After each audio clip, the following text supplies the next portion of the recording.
Di pertanian hidroponik ini di New Delhi, tidak ada badai atau hujan deras, tidak ada faktor yang mengganggu tumbuhnya tanaman.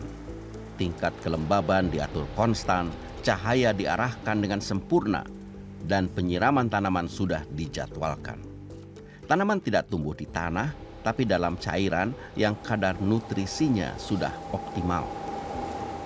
Dia menjalankan bisnis ini sejak 2 tahun. Setiap bulan produksinya 2 ton sayuran. Dan semuanya dengan metode hidroponik.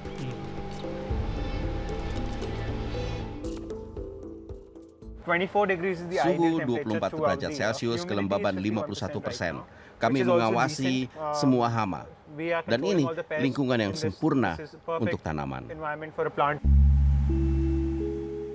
Biaya energinya memang sangat tinggi, tapi tanaman hanya perlu 10% air dari biasanya.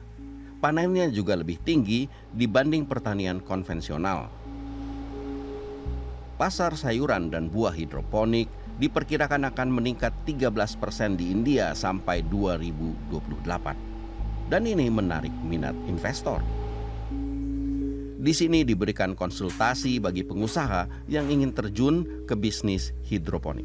Right now, I'll not be able to go. Kami sedang mengusahakan teknologi berbasis sensor. Dan yang kedua, kami berusaha memperkenalkan sensor termal untuk mendeteksi hama. Thermal sensor into the farm to detect the pest. Dan kami juga mengusahakan teknologi barcode. Barcode memang sudah dikenal, tapi kami membuat sistem barcode untuk apa yang disebut farm to plate. Barcode for farm to plate.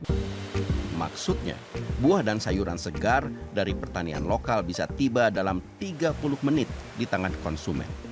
Operasinya hampir sepenuhnya otomatis dan bisa dipanen kapan saja.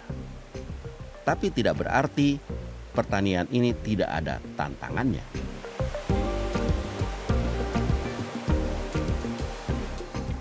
Pertama, India tidak punya data apapun tentang pertanian hidroponik atau mengenai preferensi konsumen, apa yang mereka makan, kapan waktu menanam yang tepat.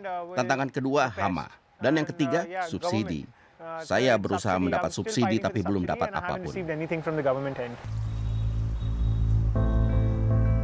Pertanian dia jauh lebih kecil. Pensiunan berusia 72 tahun ini sudah melakukan pertanian hidroponik selama 2 tahun di teras rumahnya. Untuk kebutuhan sendiri dan keluarganya.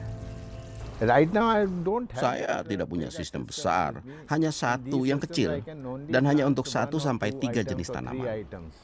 Sekarang baru berlalu musim mentimun, saya mendapat 200 mentimun.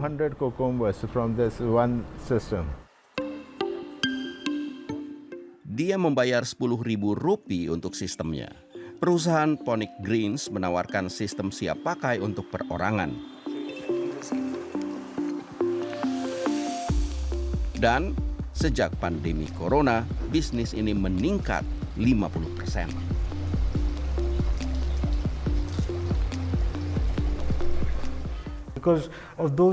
Karena ini memang lebih mudah dan juga lebih murah.